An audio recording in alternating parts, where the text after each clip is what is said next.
prohibits a progressive income tax. What is a progressive income tax? We did this. There's two types of taxes. There's progressive and there's regressive. Somebody help me. What's the difference? Yes. Progressive is based on your income, and regressive is just flat across the board, so it falls disproportionately on the. So a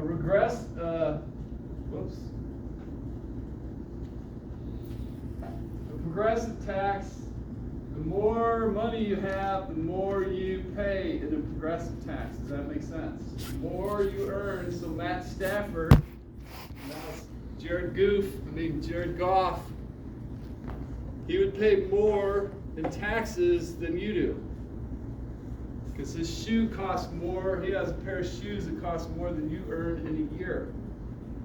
A regressive tax works the other way. The less you earn, the more of your income you pay. Do you remember that? Okay, sales tax. Is that a progressive or a regressive tax? We already went over this, and you need to write this down, because if you don't know this, you're going to be a monkey with a crayon the rest of your life, and the danger to all of us. Yes? Are you going to answer that? Sales tax, is it a progressive or a regressive tax? Yes. Which? Okay, it's regressive, yes. Why?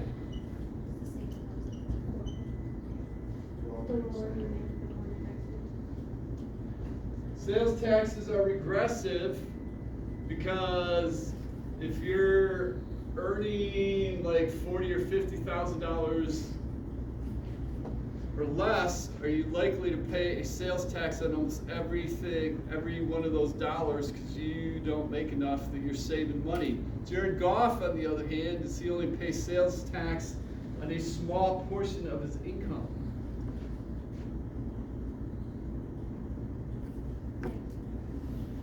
So these are by far and away the most regressive taxes in the United States. Now, we have a flat tax. A flat tax is a fancy way to say regressive.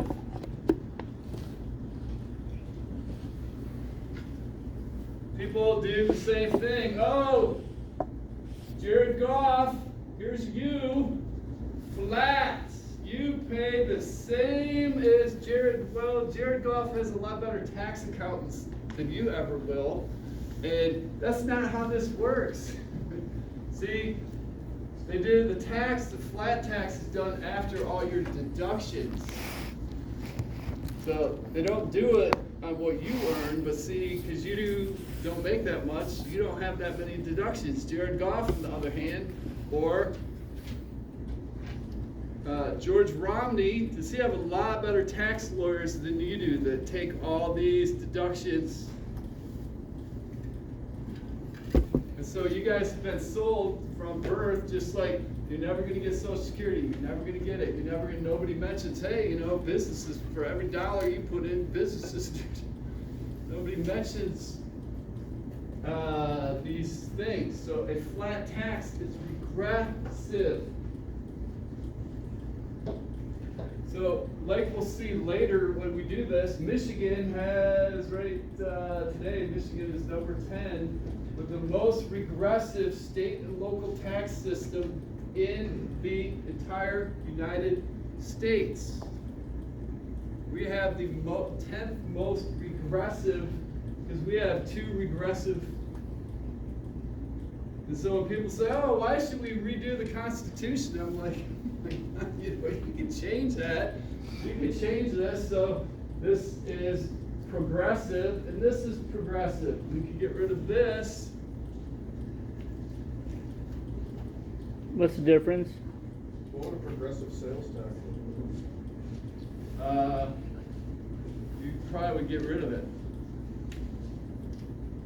Or you could base it on income. See, if you wanted to have a flat tax and said, okay, we're doing this, no deductions, we're just paying, that would make a flat tax equal. See, they don't do that. The flat tax is after your deductions. Does that make sense? See, it's a game. It's a game, and people that give money to politicians and they hire better lawyers than you do. They hang out with the people that make the laws, and so you end up with something like this. The 10th most regressive tax system in the state and local government in the United States from the 1960s. Why should we redo the Constitution? I have no idea. Let's just keep the same thing. Let's vote on that.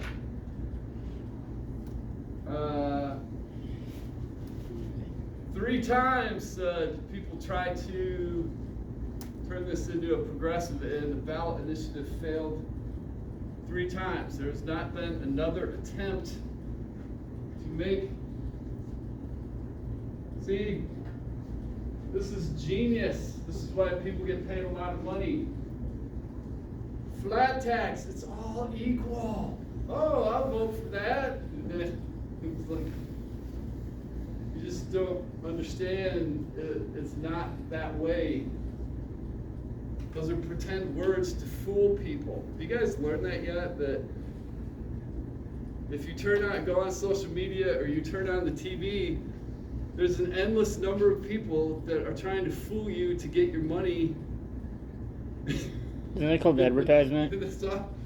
That's one of the great things about America. Instead of people setting each other on fire and eating each other, you're just trying to fool this person, and that person's fooled, and you get some because they fooled you, and then you fool these people. It's called marketing. There's also, in 1967, a corporate income tax created also.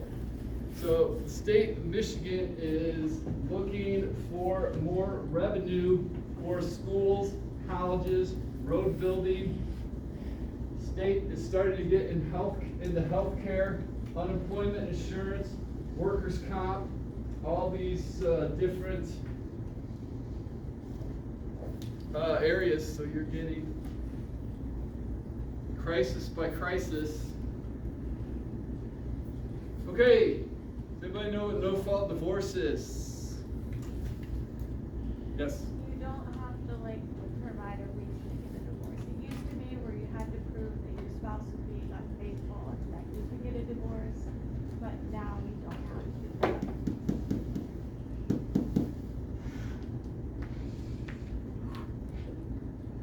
Yeah.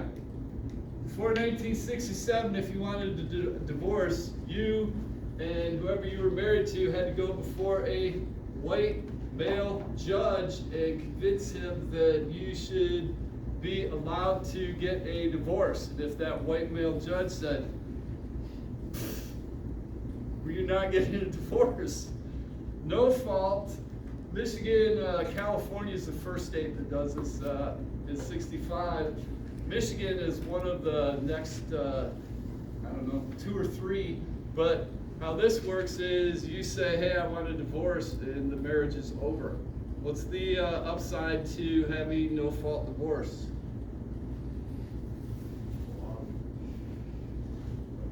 It's not up to an old white male guy whether you can get divorced or not. Can you decide for yourself?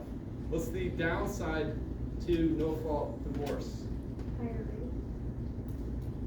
Yeah, initially, I'm thinking there's a lot of people that are really unhappy in the marriage. That spikes really quickly.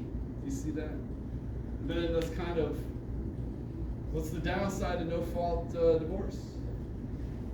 Although